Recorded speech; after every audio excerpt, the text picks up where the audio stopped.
हेर त कोही मान्छेहरू यस्तो त यो के हो बाँदर के हो यो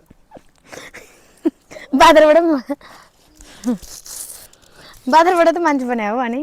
मान्छे साँच्ची रियल ल हो नि त नि पहिला पुछार थियो अरे त नि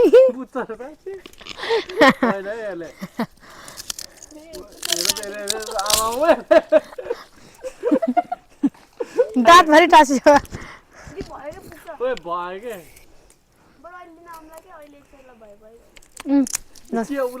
अहिले के लिन आउनु पर्छ त पर्दैन अब पुग्छ आज एकचोटि ट्राई टु गर्ने ए आउनु हेर्नलाई दाँतमा टाँसेको म त दुईटा अप्सन तानिदिनु पर्दैन नि यहाँ निस्केन